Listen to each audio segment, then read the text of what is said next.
official for 28 years. She's been an active, engaged, and tireless advocate for the Canoe-Reckon Park District. She is highly educated, earning an MBA from Harvard University. She was in the first class of 8 women admitted to Harvard's Business School, making the cover of Forbes magazine.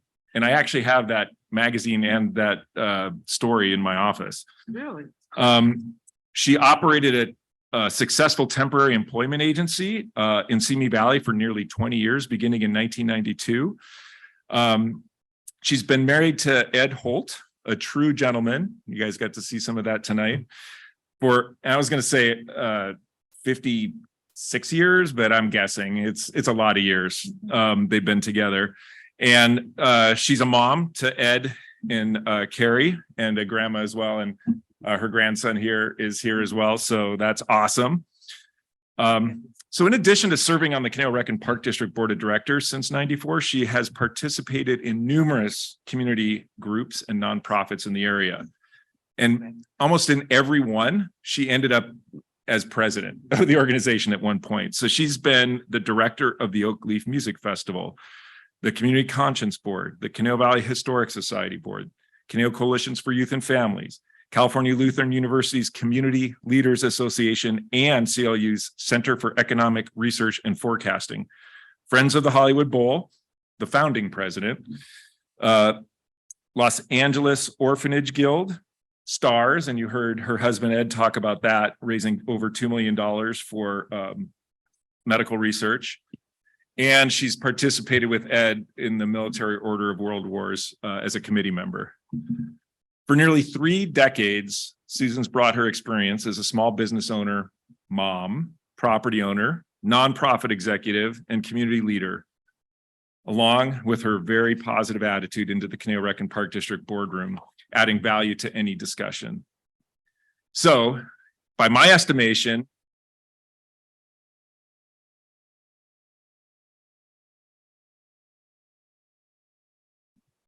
$700 meetings, that's 2 years every night coming to a board meeting. You've been chair 5 times. During your years of service, CRPD has completed at least 15 parks, conducted thousands of programs, and hosted hundreds of community events. You've worked tirelessly to make our community a better place to live, and we are grateful that you chose to spend your time with CRPD. Well, actually, you chose, and then the voters chose as well. So thank you. This token from CRPD, your fellow directors and staff, is meant to be a reminder to you of what a difference you have made in our community and how grateful we are to you for your years of dedicated service. Thank you, Sue. Thank you. So come on up, Sue. Come on up here. So this is like a heavy metal laser cut medallion that will patina. It'll rust away in patina if you hang it outside. So I'm missing my cane. Hold on to me. Okay. oh,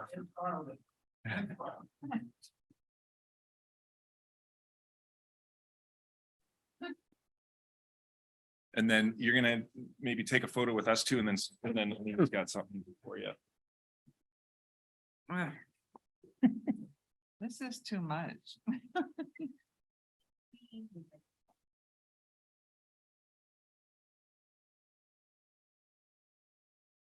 Okay, Aline? I was always the tallest. It doesn't work anymore. Hold on, Sue, to the Sue, if you want to hold on. No, I'm okay. So, Susan, Okay. yeah, here he comes. I don't need it as much as I did last week, let me tell you. Okay. Ooh, Susan, it's hard for me to believe that you're actually retiring from the board. It will take a while to sink in. I thought about that as I was driving to work today. You're going to be missed greatly. You're going to miss all my phone calls I am. because I call you about everything. You have been such a constant in my life since I started working at CRPD, and especially once I took over for Shirley as Jim's assistant and started working for the board members and covering the board meetings. We developed an instant rapport, And I was always happy to hear your voice on the other end of the phone on any given weekday. First, we would talk business, and then we would find all sorts of other things to talk about. Singing, kids, cats, travel, local events, and our family history. The list was endless. One of us would eventually admit it was probably time for me to get back to work. And I would say goodbye, feeling so much better than before you had called. Oh, I guess all of this is to say that you were more than a board member to me. You are a friend. I thought I was a pest. Never, never a pest, a friend, and I will miss you. My car will still want to turn down your street to deliver your board packet on Fridays. I know we will stay in touch. I know you will still be at community events and be a part of Thousand Oaks, but I'm going to miss you sitting in that chair every other Thursday night. I just want to thank you for all you've done for our community. You will be missed more than you know. Thank you. All I And- can say is that the very touching. Oh, Yeah, it's, these flowers are for you. oh, wow. Thank you, Sue, for everything, Thank you. always. These are beautiful. But Ed, take these home and put them in water. Oh, son Ed will do it. You have the mic. We want to let all of the board members have a crack at it. So if you're welcome to stay up there or come back into your seat. I know you're, yeah. Okay, so I know we all have a lot we would like to say. Director Lang? Thank you, Chair Cusworth. This is embarrassing. As you heard, during the pre-board meeting gathering for Sue, Dennis Gillette and myself were instrumental in recruiting her to the CRPD board. But basically, she was already involved with CRP and she knew the organization, having volunteered in so many different ways. But it was, as I mentioned, it was the Oakley Festival that really sold Susan to me. It was so enjoyable. And as I mentioned before, I'd like to see something like that be created again. That's what you can do in your retirement, Sue, is start another Oakley Festival. But anyway, you got to know Sue well enough. And I knew that she would be a good board member, quality person, great morals, and had the community at her heart, in her heart. So Sue is very enthusiastic. We get on a lot of committees, and when she volunteers to be on a committee, you know, it isn't just, yes, I'll be on a committee. It's yes. And she's just full of energy, great energy, and we'll all miss you, you know that, and appreciate all the time and effort that you've put into your position and assisting Caney-Oregon Park District to become one of the top districts in the country and top district in the state of California. So hopefully we'll run into you at whether it's a concert in the park or some other activity over the next number of years. And I wish you the very best. God bless. Oh, thank you. Thank you. Oh, this is too much. Director Huffer, do you have a couple of comments? I don't have enough time to say everything, but Sue, thank you so much for everything that you've done, not just for the Park District but for the entire community. As several people mentioned earlier this evening, all of the programs that you were involved with even before you joined the board. And as Director Lang said, all of the different committees. I know one of the committees that you were particularly enjoyed and spent a lot of time working on was the youth committee that we shared with the city and the school district. And it's going to be hard to find someone to replace your enthusiasm for that organization, because I know how much you enjoyed doing that and how much you gave to the community in doing that. I loved in the last 10+ years and getting to know you, getting to know Ed, formally and informally at the concerts in the park.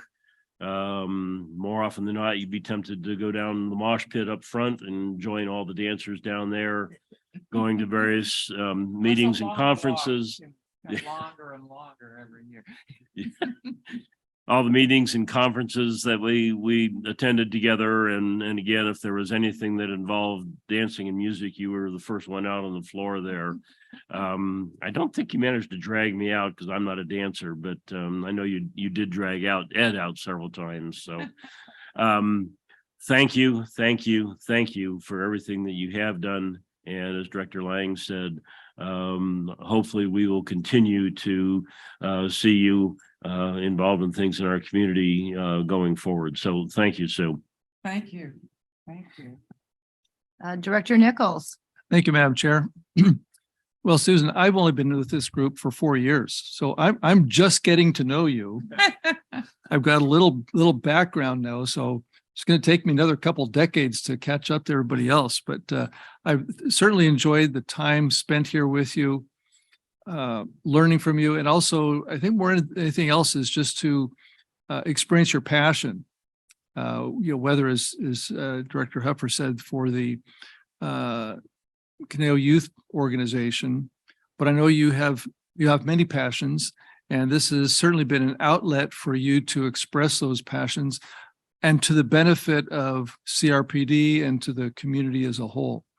And I know with your longevity here and your commitment, whether it be singing in a church choir or sitting at the dais here, you continue to give back to the community. And so I'm just thank you for that example. Thank you for your legacy. And thank you for letting me share last 4 years. I do have something that I would like to give you as well, which is a resolution from the California Association of Recreation and Park Districts. Just want to quickly read this. It says, whereas Susan Holt joined the board of directors, Canal Rec and Park District in 1994 to help their community. And whereas Susan Holt has dedicated substantial time and efforts to improving the quality of recreation and park services in their community. Whereas Susan Holt has provided outstanding leadership and guidance to Canal Rec and Park District during her tenure on the board. And whereas Susan Holt has made significant contributions to CRPD, including serving as the board chair 5 times, serving as district liaison and trustee to Canal Valley Historical Society, serving on the Canal Coalition for Youth and Families, and participating in numerous and other community groups and nonprofits, serving stints as president or officer, working tirelessly and being committed to meeting the challenges and needs to accommodate the various recreation needs of the residents of the Canal Valley. Whereas the California Association of Recreation and Park Districts seeks to publicly recognize Susan Holt for their commitment, dedication, and service to the Canal Recreation and Park District. Now, therefore, be it resolved that the CARPD Board of Directors formally recognizes and extends its appreciation to Susan Holt for 25 years of service to the Canal Recreation and Park District. This is signed by our board president, Michelle Lacey, and executive director, Matthew Duarte.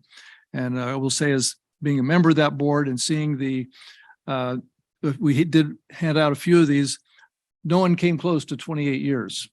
And, a single piece of paper is not going to encompass 28 years. So this is just a little summary, but again, a little something for you to keep and hold on to. And just again, thank you from the state perspective for your contribution as well. Thank you very much. You're welcome. Thank you. So Sue, I have a couple of comments and then I'll let you be our last speaker. I owe a lot to Sue. She was my mentor and she's the one that helped me become elected. And I met Sue many years ago. We were both on the board of directors at the Stagecoach Inn, and I was involved with the Triumphal Ball, and Sue was on the committee. And she was an excellent committee member. She came to all of the meetings. She took over a lot of the responsibilities, and I was very impressed with Sue working with her on that committee. And then later on, when I was directing Voices of Caneo, I asked Sue and Ed if they would be in the show, and they agreed. So they were both on the show, and I got to know her a little bit more by being in the rehearsals with her. And again, just saw that she was very diligent, dedicated, responsible, easy to work with, and I so appreciated her.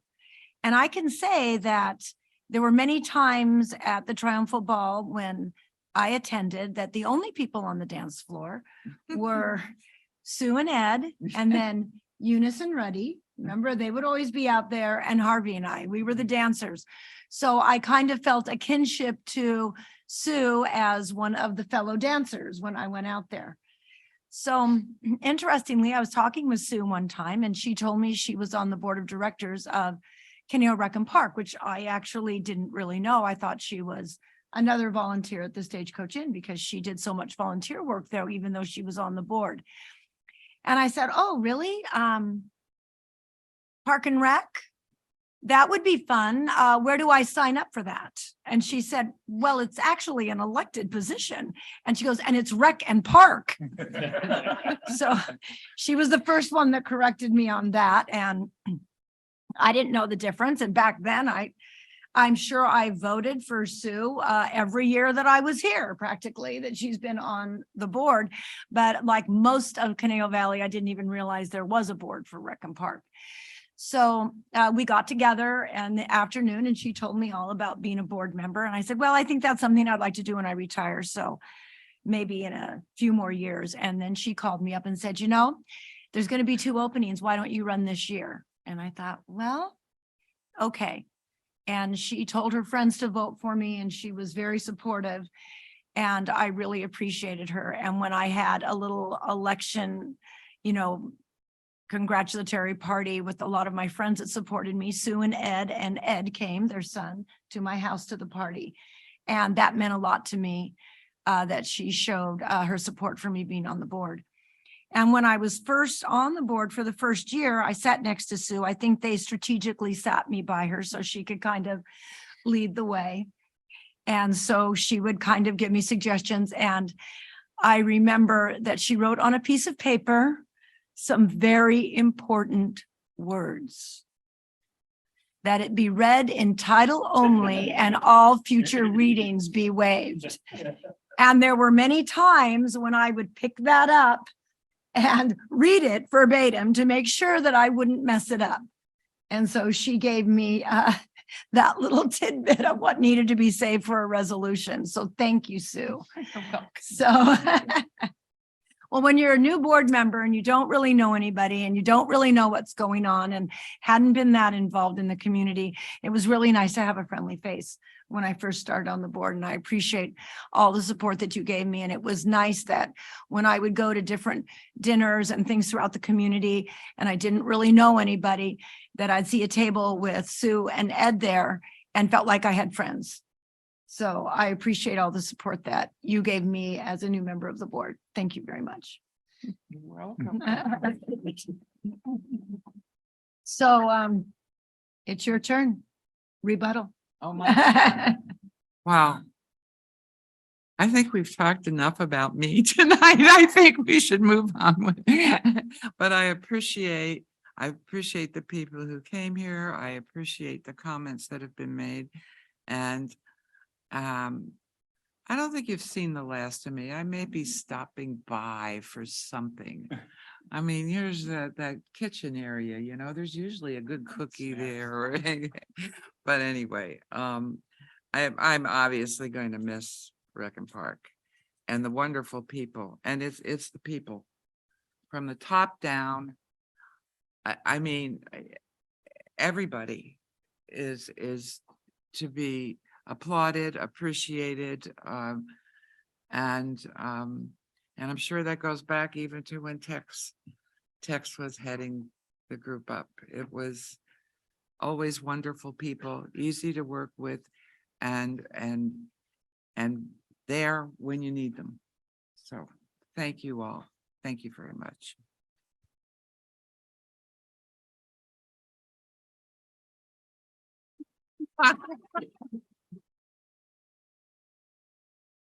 I guess I'm not supposed to stay. Thank you. Thank you. This is a much. Okay, you. and now Forgot. to get on with our regular meeting, we do have an item from the public. Carol, Did I give you your pen back? Yeah, just grab it so I can mark this. Did you need anything else? No. I forgot my. Hey, just trying to get here. It's all about you.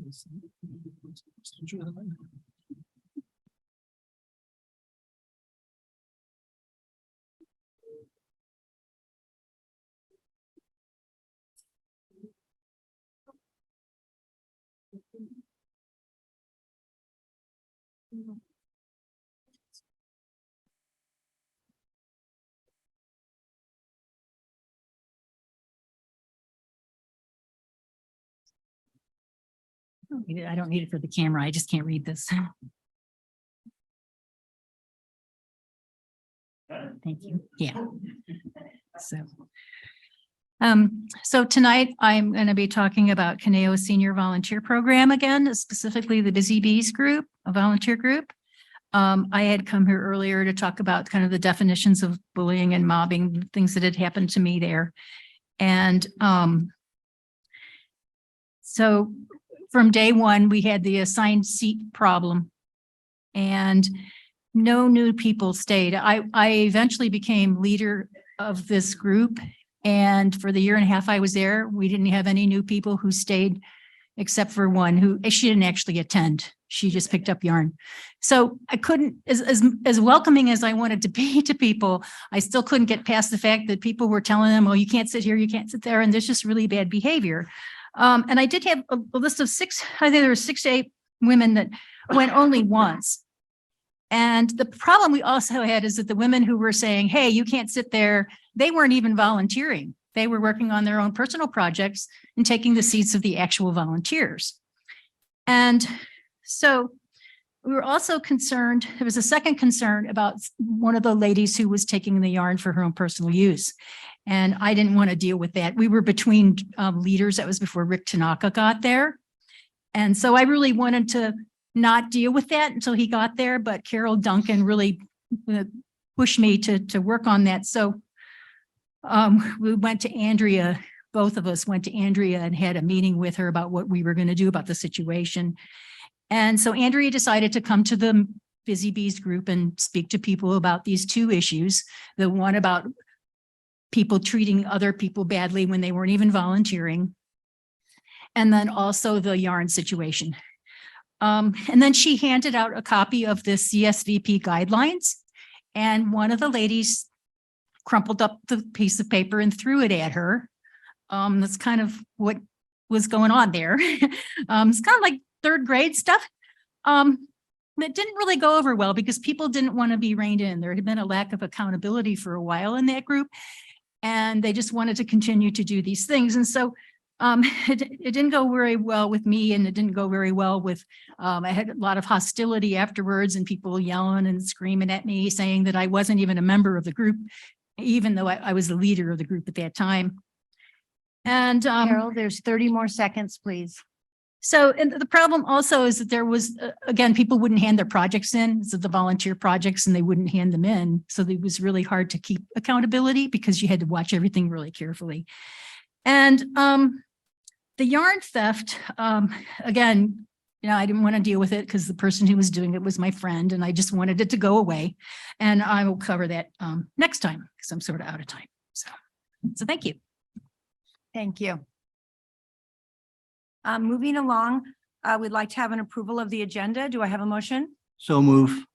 Okay, and a second? Thank you. So we have a motion and a second. All in favor? Aye. Aye. Any opposed? Motion passes. Consent calendar. Do I have a motion? I'll move approval of consent items A and B.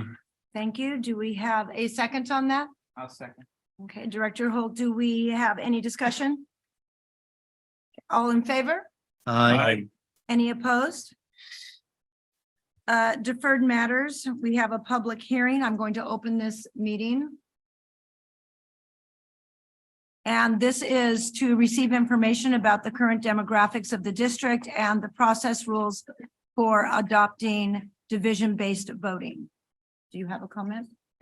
Only just to say that Melissa Smith's been working hard with our consultant on this, Doug Johnson, who's in the room. And I don't know, Melissa, you had anything you wanted to add? Sure. We also have Chris Scannell, sorry, there's a lot of echo, on Zoom that will be available for any questions that we have. And we have a presentation from Doug. And then if you're on Zoom and want to make a public comment, please raise your hand so that we can call on you and enable you to speak. We'll take the public comments in person first, and then we'll go to the people online after Doug does his presentation. And hopefully Doug and Chris can stick around and answer any questions. With that, I hand it over to Doug. Thank you very much. Pleasure to be here, especially on this very happy night. I will say, Director Holt, you're an inspiration to me for an entirely different reason. I also married a business school classmate. Oh. We just hit 20 years. So you're my inspiration, then we're just getting started. So, so thank you. We were here at UCLA, not quite as prestigious as Harvard, but you're an inspiration to me too. Thank you. So I'm here on something not quite as exciting as your 20 years of service, but talking about changing the election system here for the board and moving to what are called district-based elections, or in the case of special districts, by division elections. So just briefly, the previous elections have all been at large, where, you know, if there's 2 seats, you vote for the top 2, your 2 top choices. If there's 3, you vote for your 3 top choices, and everyone votes district-wide, and you don't have to live anywhere in the district in order to run, just as long as you're in the district itself. There is a few jurisdictions, if you research this, you might come across from district or residence district elections. But those are kind of disappearing, in part because this new, well, not new anymore, but relatively new law, the California Voting Rights Act, really treats those the same as the at-large elections and puts the jurisdiction at risk of a lawsuit.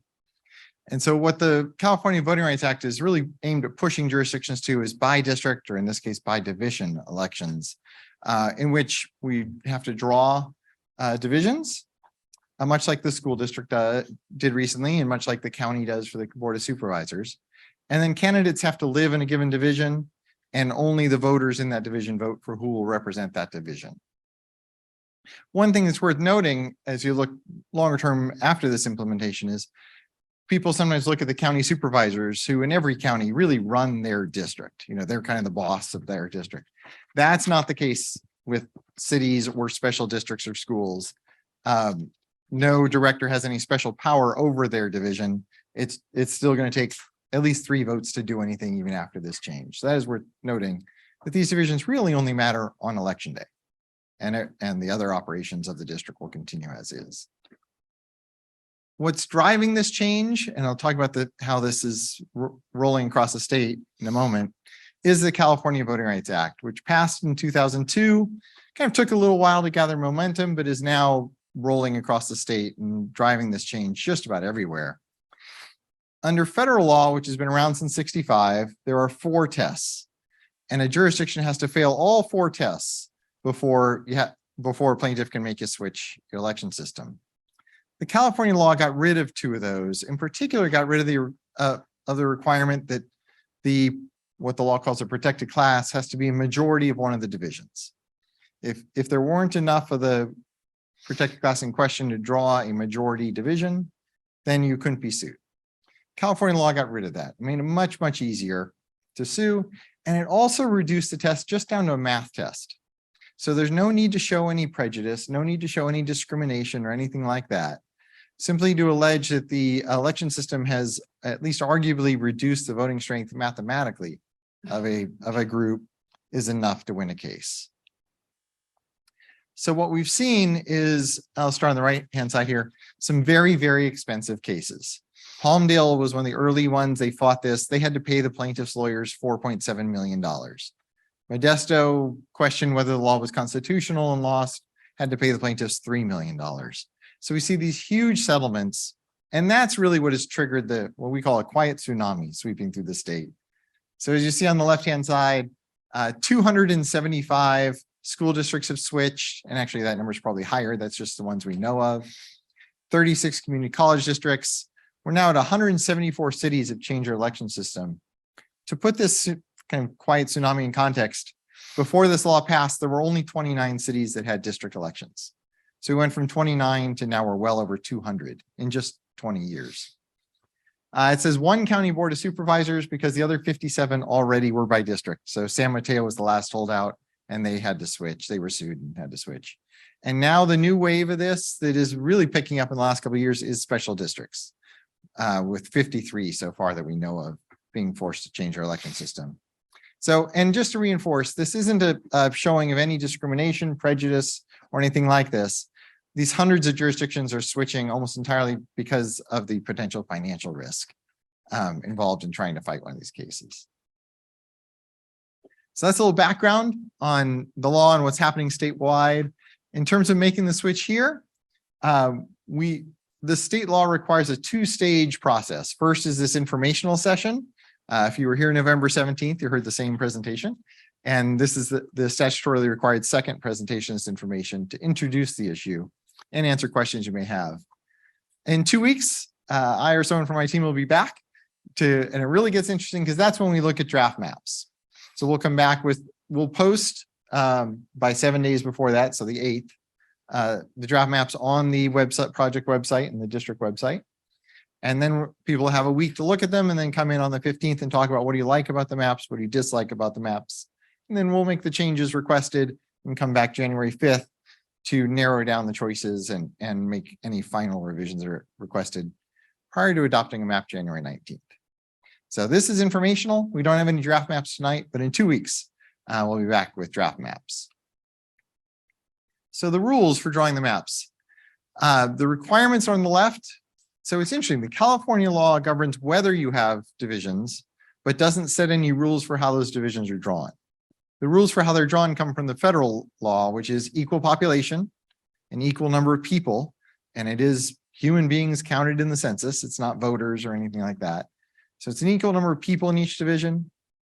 Make sure they comply with the Federal Voting Rights Act, and at the same time, make sure there's no racial gerrymandering. So race can be one consideration, but cannot be what the law calls the predominant consideration. And I and Mr. Scannell, who's on the Zoom call here, will both be watching to make sure that all the plans that come to you comply with all those requirements.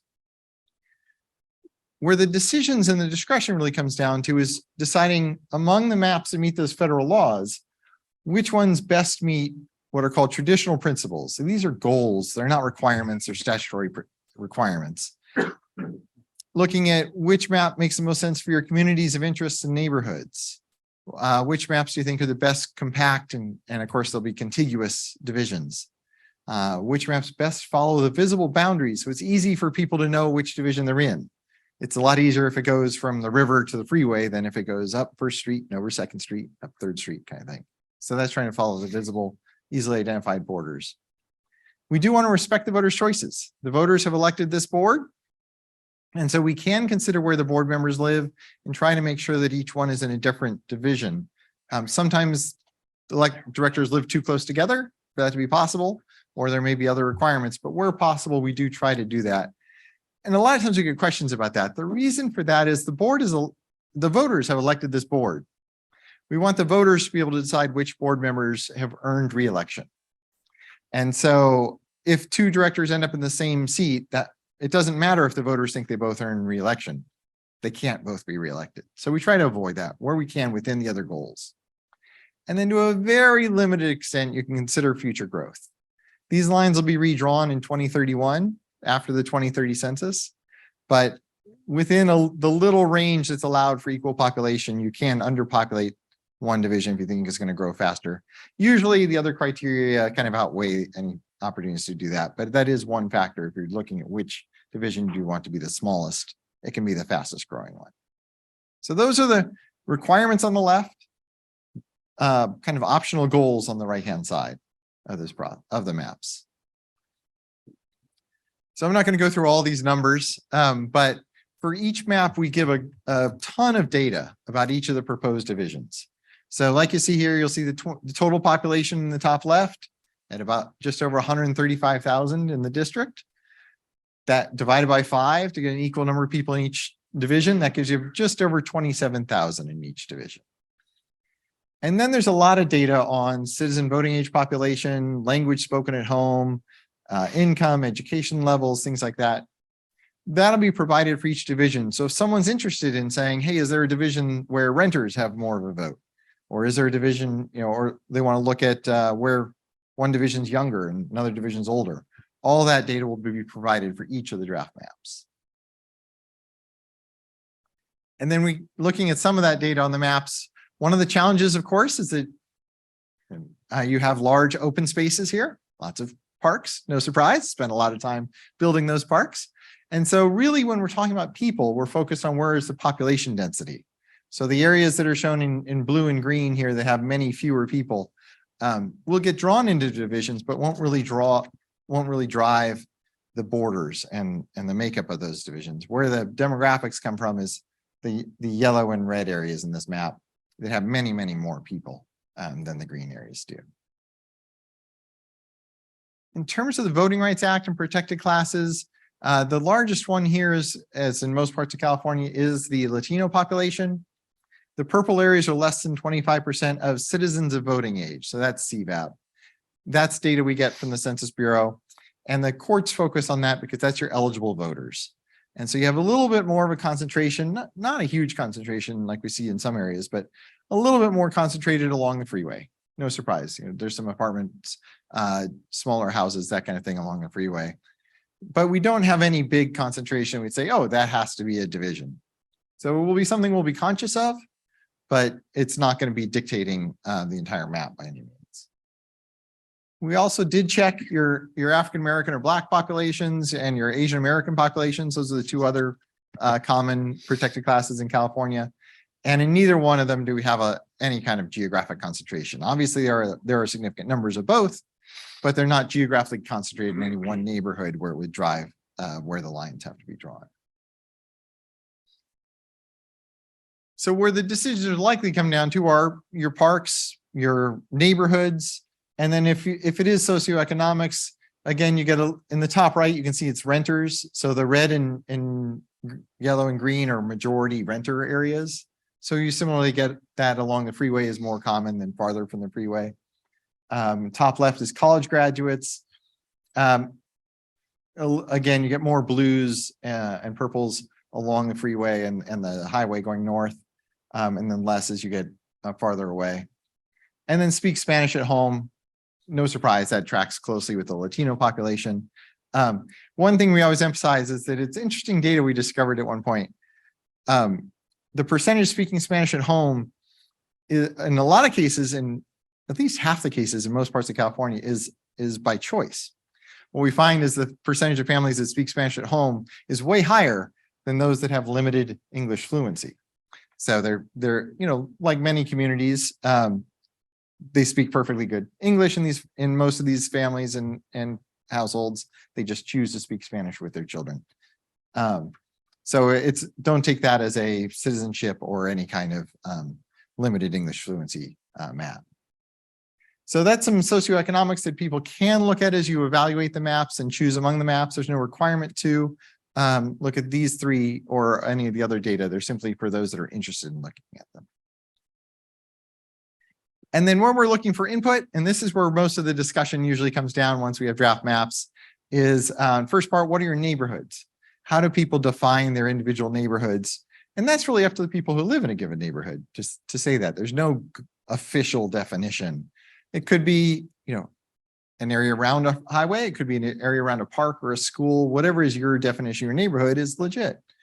And if we don't get a lot of public input, which is common in special districts, then we can look at development history and other kinds of things like that, similarly sized homes, those kinds of data to gather neighborhood definitions.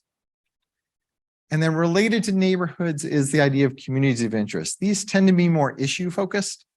If you have a horse community, they have issues of zoning and things like that they're interested in. If you have a community of interest that's multiple neighborhoods around a given park, and that park is their focus, they may have a community of interest. And there's two questions, neighborhoods and communities of interest, you'll wrestle with. One is, what are the boundaries? The second interesting one is it better off being kept together or divided? Because keep in mind, now you're only going to vote for the board member from your division, but it still takes 3 votes to elect someone. So some areas may decide, well, dividing us dilutes our voting strength, so it'll be harder for my neighbor to get elected. But it also means that 2 board members have to come and knock on doors here and ask us for our vote. So when we have an issue as a neighborhood and we go to the board, we've got 2 spokespeople if they only have to get 1 more vote, as opposed to if you unite a neighborhood in 1 seat, well, you'll have a board member who pays close attention to you, but you'll only have 1 seat up here. So it's an interesting question as you look at the maps. And if you say it divides your neighborhood, well, for some neighborhoods, I think that's better.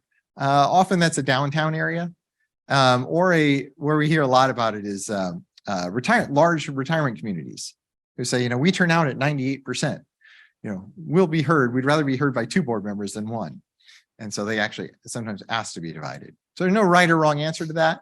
It's simply a question you can think about as you decide which map you like best. Some of the community definitions that you might think make sense for the elections, or you might not. So we throw them out there to get people thinking, is the local map. So you've got your master site location plan. Of course, it's got 6 areas, and we're only going to draw 5 election divisions, but that could be a guide where you would try to keep 5 of them each in an individual area. Or you might say, let's have 2 board members represent each of them. That's also something that happens a lot. Similarly, we've got the master plan areas that might be a guide that you would refer to and say, well, the election division should follow this, or don't follow it. When I say don't follow it, one of the things that comes up a lot is with schools, with the attendance areas. When the school boards are drawing their maps, they often try to divide attendance areas so that board members on the school board don't say, this is my school, that's your school. I'm going to run my school, you stay away. Of course, superintendents hate that when board members start thinking this is my school and that's yours. Similarly, with rec and park districts, there can be a concern that board members will start saying, this is my park, that's your park. That's not what this goal of this is. That's something that we hope board members in the future will work very hard to avoid. And sometimes drawing funny shaped election divisions can be one way of achieving that, to make sure that there are 2 board members who represent that park, so that no one can say, this is my park, I'm going to make the decision here. So these are different things to think about as we go forward. And like I said, I'm giving you concepts that you don't have to respond to tonight unless you want to. They're really things to evaluate as you look at the maps that'll come out in a week. So that's my presentation. If people residents or board members have input on what are the neighborhoods and communities we should try to keep together, or that would prefer multiple representatives, we welcome that. And of course, any direction from the board following that. So. Thank you very much. I have some cards here of people who are present, so I'm going to call them first. Betsy Connolly.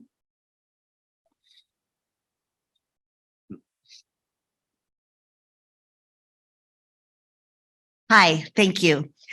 So I was on the school board for 12 years, and during my tenure, we went to trustee areas. So I've been down the road that you are going down, and we didn't do it willingly either, but reality took us there. And I lost my seat on the board because of the trustee area separation. And I want to encourage you, directors, not to be afraid of that. We all eventually retire from the board.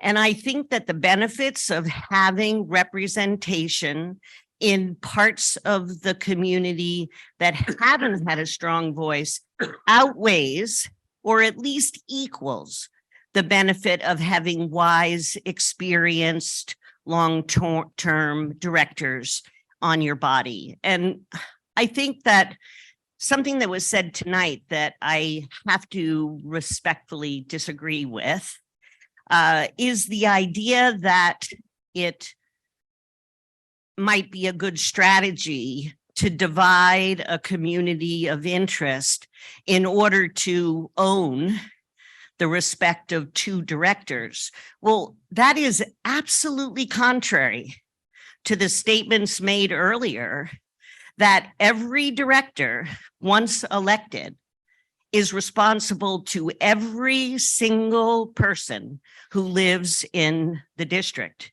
So I know you by your reputations, and I know that the community expects you to not choose to advocate just for the people who have elected you, but to advocate for the community in general.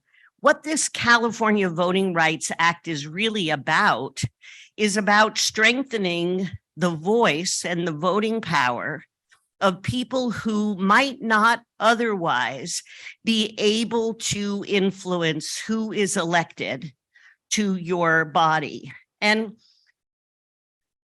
I am also a food coordinator for Adelante Comunidad Conejo, and we have our monthly marketplace at Byer Park next to Conejo Elementary School on Los Feliz and Conejo School Road. I know you all know that area well.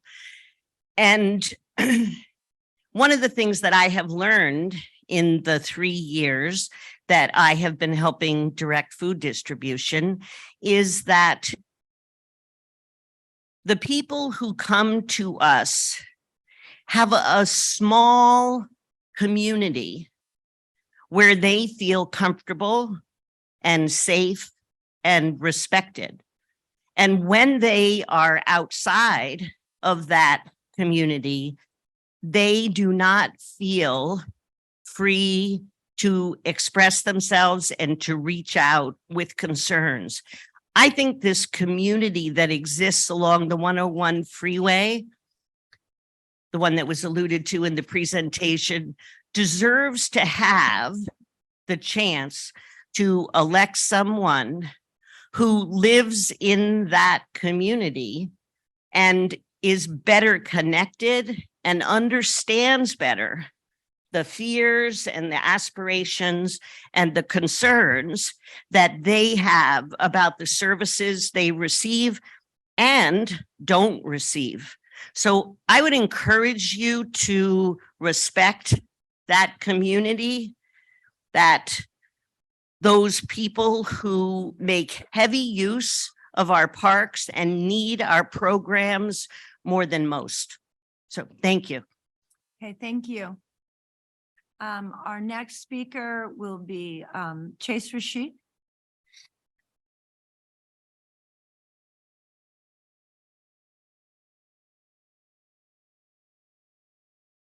Thank you for the opportunity to speak. I want to talk about the reasons for the law. The California Voting Rights Act, very similar to the Federal Voting Rights Act. And when the Voting Rights Act started to become applied to districts, it was because there were broad communities that were not receiving representation in Congress.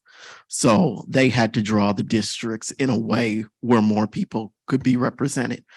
And people are not heard if their communities are not, and I'll just say a lot of times they're not heard if their communities are not seen as having political clout.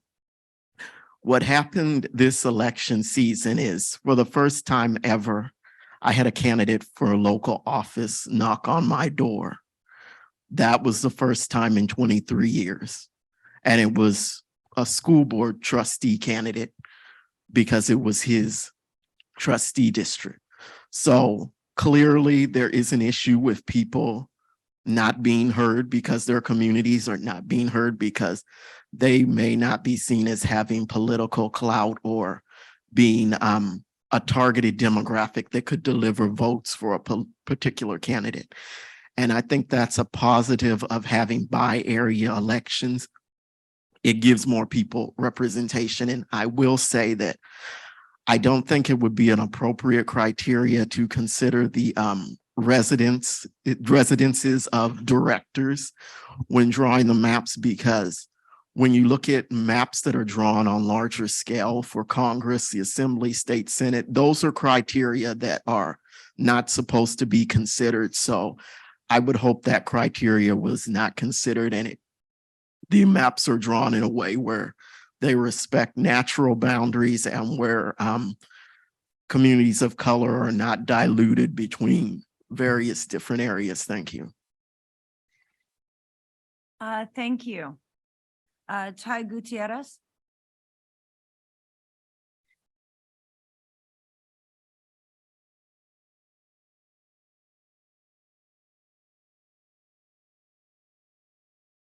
Hello, thank you so much for the opportunity to speak and address the board. Be closer so we can hear you. Yeah, thank you so much for the opportunity to address the board and speak this evening. And this is my first time speaking at a board meeting, so thank you. This is a personal request of mine to my board of directors and future elected or currently coming to the board collective, because I can't hold any one of you responsible for the fact that we've never had a person of color sit on the board to date. While we are very much part of this community as valued contributors, parents, teachers, homeowners, renters, parents, again, benefactors of the programming that the Rec and Park put on, myself included. And so my request is that that be a priority and an intention that you all set as you draw these lines that will, to the other comments made, to the point of either diluting the populations that are clearly been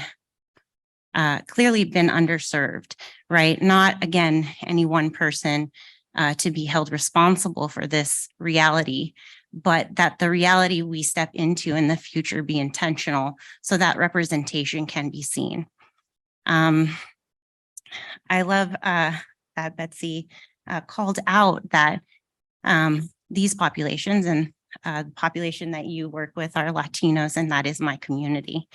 And so will speak for myself, while I can't speak for my entire community, can second that when we are outside of our small communities of people of color, it is very hard to feel safe. And I stand here in a room with a very limited amount of people of color. And it is scary, and not because any of you are frightening, right? Not because anyone in here is posing a threat directly, right? But that are the realities that we face as people of color in this beautiful city. And so if there's anything that I can lay at your feet and just appeal to your conscience, is that you intentionally hold space for the people that are not represented yet on the board. Thank you. Thank you very much. I believe we have 3 more comments, people online, unless is Marianne, Jack, or Carol present in the room? Marianne, please, you have the. I brought a map, because that is what I do. Doesn't show on the TV. That doesn't, people can look it up online. Okay. So. My name is Marianne Van Zyl, and I live across the street from Triunfo Community Park. I love my park. As Betsy alluded to, as Dr. Connolly alluded to, in 2019, the school district went through the same process. We had a large community of Latino people in particular work together to take a look at the map possibilities. And as you can see on the map there is an inverted T shape in the center. It's kind of the salmon color. That particular school district trustee area has a larger concentration of Latino people. The district area 4, which is on the northwest side of the city, also has a higher number of Latino people, but not quite so much as the inverted T shape. This map also respects the boundary of the, you don't want to have to drive through Hidden Valley to like get to where your other people in your trustee area are. So that part is kind of serves as a natural boundary, and it's kind of in a radial shape. I believe that there is value in using this map for the CRPD map. And the reason why I say that is because these maps, once they are created, become communities and units that work together.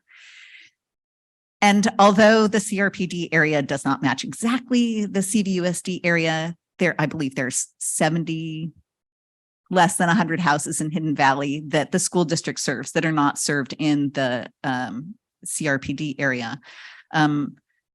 I think there's value in not creating 5 unique districts that, I'm in school board trustee area 2, but I'm lumped with other people for CRPD. It's our intention to take a look at these maps in detail. I am a GIS professional. I will be working with members of Buen Vecino and Adelante to review any maps that are put forward, because we feel, as everyone here has alluded to, that there are populations who are not represented and who deserve representation. And I really appreciate what Chase said. If you don't have to knock doors in area 3, you never will. And that leads to city council members saying, oh, well, you never knock on a renter's door because, they don't vote. And it's this whole idea that people who rent or people who are lower income, you don't need to knock on their doors. And so once we have districts like this, people knock on the trustee area 3 doors. And it's how you build political community, by having these districts. And I think having the districts be the same helps build that community. And I want to say that I admire Dr. Connolly because she did decide to retire. And because there was no one in this particular situation who a trustee who was living in the Westlake area. So you'd have to draw a very weird map to have everybody in a different area. And she chose to retire. And I admire all of your years of service. Thank you so much. Thank you very much.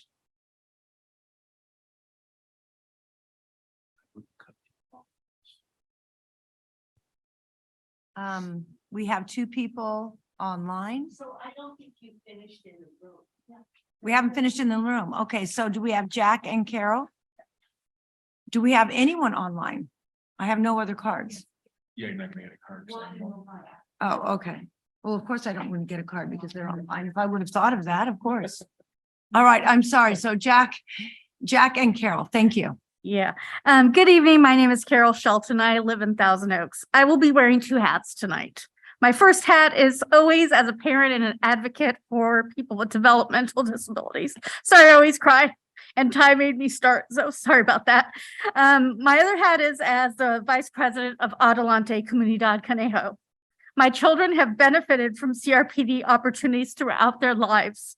CRPD has outstanding programming for our developmentally disabled neighbors and is committed to inclusion in all programs. We have stayed in Thousand Oaks because of CRPD's therapeutic recreation, because both of my boys have a developmental disability.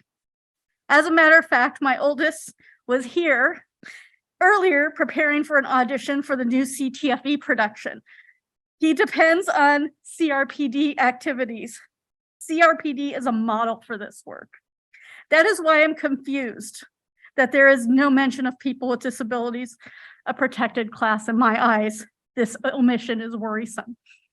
Where are the demographics for people with disabilities? People with disabilities are often left out when decisions are made and are often the last to receive benefit and the first to receive cuts. They need better representation. As the vice president of Adelante, I have seen progress in our Hispanic Latino families accessing CRPD programming.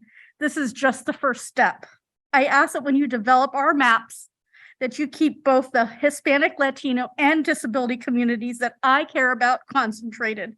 We must ensure that their voices are heard and they are able to influence decisions made by CRPD.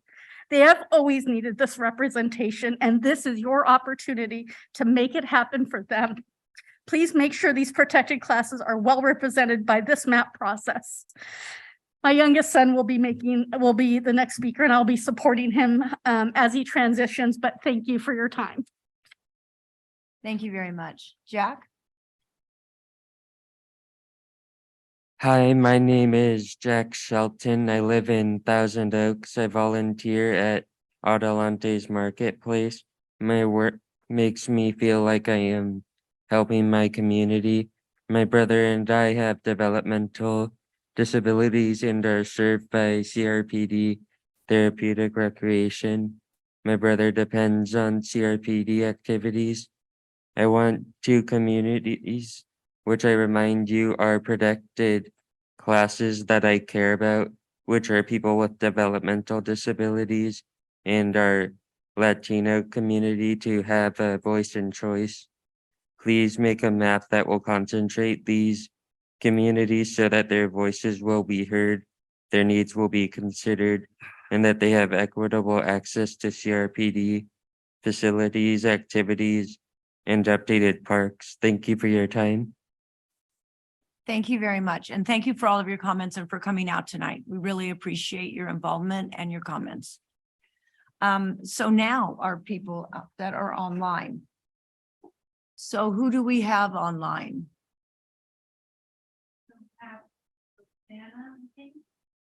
And then just as a reminder, if you're waiting online to speak, please raise your hand so that we can enable you to speak. We'll add you to the list.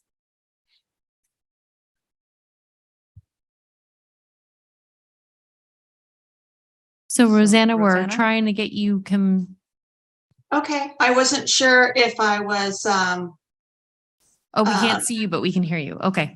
okay. So good evening. My name is Rosanna Guerra, and I've been a resident of Thousand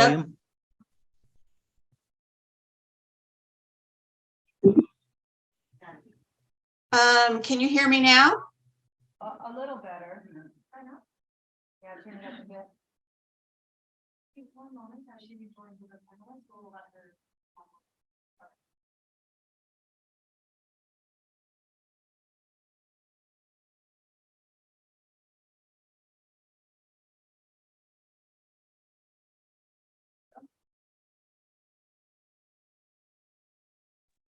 Hello, my name is Rosanna Guerra, and I've been a resident of Thousand Oaks since 1993. CRPD has been a valuable part of our family's recreational activities, spending many hours with our young son, enjoying all of the many programs available. In fact, my first class that I remember fondly is the infant baby massage class that both my son and I participated in. What an awesome memory, and I hope that you still do that. I'm here before you today because I want to voice my support of the action taken by CRPD to have representation by areas. I support this direction because I believe it may add further voice to the growing concerns of our underrepresented population. While many significant efforts have been made, by the example of our senior center and the therapeutic recreation center, we can do more. Greater effort to reach out to our monolingual Spanish population needs to be enhanced. Parks that provide greater access to older and disabled adults should at least be a consideration. And programming in Spanish would create a bridge to a population that may not feel a part of the larger Thousand Oaks community. In considering how to proceed in creating equitable configuration, please take into consideration where the majority of the underrepresented populations reside. Having representation from the community and the knowledge that it brings develops an even more successful collaboration between CRPD and the community at large. Thank you so much for your time. Thank you very much. Do we have anyone else online?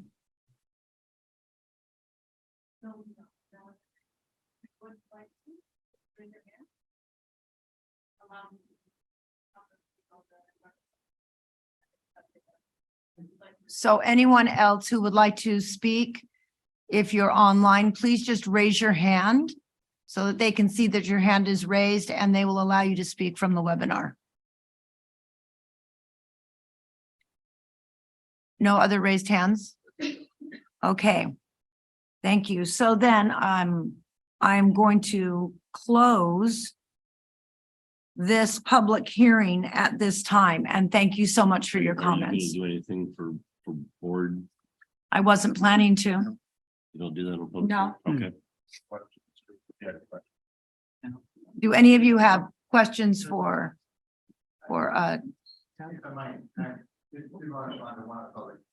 Comments. okay, please. Just to clarify, from Carol and Jack Shilton for their very, did they leave?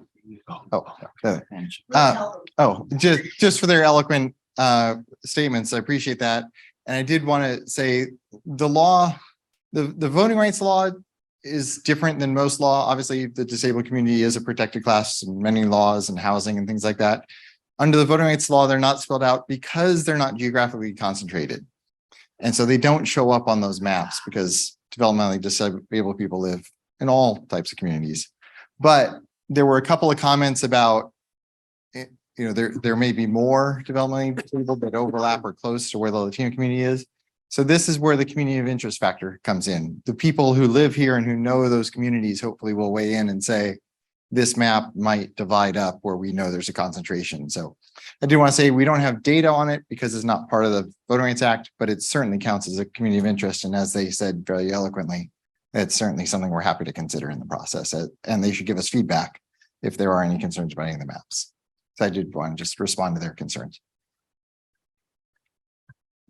So Doug, thank you so much for coming. That was very informative and I appreciate this first meeting that we've had. I think we've all been enlightened and have learned a lot from your information. And we're excited to further explore this new adventure in elections here at CRPD. So thank you very much. Thank you. And just to make sure, don't forget about this. I didn't want it to disappear under the podium. Well, and yeah, that's yours. And just to remind everybody, we do have these set for every meeting. So our next meeting is only in 2 weeks, which means if we're lucky and Doug gets all the stuff to us by Friday, when we publish our agenda, normally we'll try to get it out Friday. Otherwise it'll be Monday, but we're going to go for Friday a week from now. Is that? Yes, they will be posted on the website a week from now, hopefully in time for the packet. It's also probably worth noting that the district website now has a link to the project site. Oh, yes. Thank you for So saying yeah, that, so if anyone goes to the district website, there's a big link there of by division elections. So a week from today, the maps will pop up there. Perfect. Okay, so that's good information to have. So thank you. So we're going to move on. Do we have any items for discussion? No, any new items? So we'll go to reports and announcements. We have recreation highlights and our park dedication fees. Do we have any comments on either of these? Any board member, any comments? Yes, Director Lang. Just for the Battle of the Bands, information that was presented in the recreation highlights. Years ago, I may have mentioned this to the board, but years ago, they'd have the chair of the CRP board chair of the Canal Valley Unified School District and the mayor as the only judges. And as you can imagine, if anybody's been to a Battle of the Bands, it gets very loud and the music isn't always something you understand. But it was an interesting experience, and the fact that it serves the youth, which is the main thing, is very, very good. So I'm glad to see that that's still in existence. Any other comments that we have? Well, it's always fun for me to look at our recreation highlights. It's always fun for me to see all the things that we're doing. It's so much diversity. Department reports. So let's go with our Parks Division report. Mr. Hare, we Sure. haven't heard much from you tonight. We And feel like there are a I lot. will stay quiet. I have no report tonight, but I'm available for questions. You have no report. That's correct. December You know, I'm going to miss your reports. Well, I'll get you next time. We'll have a report next time. Okay. Yes. Got 3 or 4 action items next time. Recreation Division, Mrs. Callis. Thank you, Chair Cusworth, members of the board. So I did want to follow up with you. At our last board meeting, America did a presentation on the homeschool, and you guys asked some questions about what our neighboring cities were doing. And I just wanted to let you know that she has contacted some of our neighboring areas, and they do not actually have a specific homeschool program such as she has, and that she's running here through Thousand Oaks with the special 2 days set up like a school day. They do have agreements with other charter schools, and they are able to participate in their programs, such as we do at all of our other community centers also. So just wanted to follow up with you on that. And then before Susan walks out, I wanted to say that it has been a super big pleasure working with Susan on the Caneo Coalition for Youth and Families, and her passion for the youth in our community is amazing. And the way that she's been able to continue to work with the city and the school district to keep that group going has been great. And I appreciate her time. With that, I'm available for questions. Any questions? Yes, Director Lang. Yeah, I'll make a comment, and the special answer that you got about the homeschool programs and the other 2 districts, I'm assuming those were what you were referring to, don't have such programs. And it just reinforces how fortunate we are to have CRPD staff in the recreation division, et cetera, and all the divisions, but specifically for that program, to have this program and appreciate what it's doing for the homeschool. So keep up the good work. We appreciate it. So thank you, America. I've noticed a lot of things at CRPD that were kind of groundbreaking in a lot of the things that we do. And that's exciting that we're seeing so many needs and changing our programs to meet those needs. So it's because of our amazing staff. Thank you. Management services. Good evening. So just a quick update. We received 2 proposals for classification and compensation studies. And so we're reviewing those and checking references and things like that. And we'll be bringing back a recommendation at the next board meeting. Okay, thank you very much. And our general manager. Yes, very briefly. I want to once again, because we have not had a board meeting since the Friday 60th anniversary birthday party we had at Caneo Creek South with the rec staff doing a great job putting together a nice event, putting together an amazing video, putting together the nice insert in the acorn. Just a ton of work on actually not just Rec's part, because a lot of the writing was many hands make light work, but they really were the pulling oar on that whole thing. And I'm just really grateful for Rochelle and her staff for doing a great job on that. We have the need for a closed session tonight, so we will have a closed session after this. So we will announce that when we get to that agenda item. And then today, yesterday and today, I was at a Capri board meeting, annual meeting kind of thing. So I was in Ontario, and I'd never been to Harupa Valley before.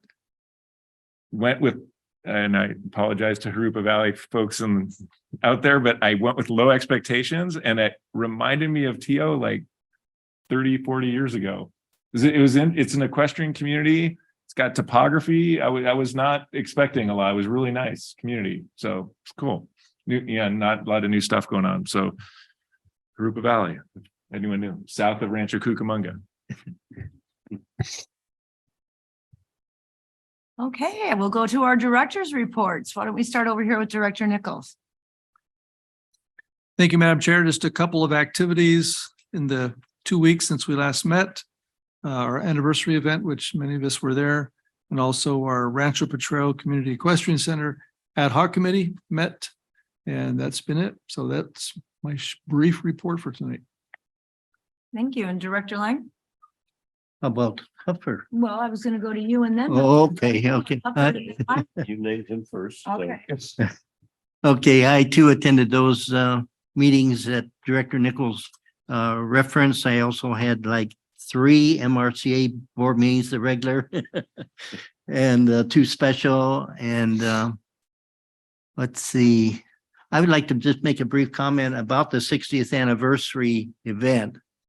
Not only was it a great event and put together well and so forth, but it was an opportunity for many individuals in this community who had not been involved recently in various activities, and to see them all come to support CRPD and have the opportunity to visit with them, it was a great experience. So I was just very pleased to see many people there I haven't seen for many years. So thanks for such a program that others were interested in attending and being involved also. And now Director Huffer. Well, I would say that I was jealous of Director Lang and all those meetings he got to go to, but I'm not, so better you than me. Not much going on. We all did attend the 60th anniversary, which as Jim said, was really well done by all of the Park District staff. So thank you very much for doing that. And it was great to see lots of people from the community. And I have to give a brief shout out to AYSO Region 9 for helping out with the beverages, the hot beverages. I think were very popular once the sun sets. So other than that, not much. I did explore the park system in Auburn, Washington, a suburb of Seattle, and our parks are much better than theirs. So I've never been to a community where I thought their parks were better than ours, actually. It's something that I look at a lot now. Whenever I vacation, we always have to look at the parks. Director Holt, would you like to have some comments? I think I've said enough tonight, and I just want to thank you for whatever, everything that happened tonight. And it was very special, and it was great to see all of you that I usually see, but also to see other people that I've dealt with in other years. So thank you very much. I appreciate it. Thank you. Well, I don't think this has been that eventful of a week, obviously. I was at the Stagecoach Inn board meeting. So it's a big time for them getting their new boards in for their docents and their historical society. So with that, I think I'm going to, do we have any status reports or items for subsequent agendas? Do we have any other items from the public? Has anyone shown up? No?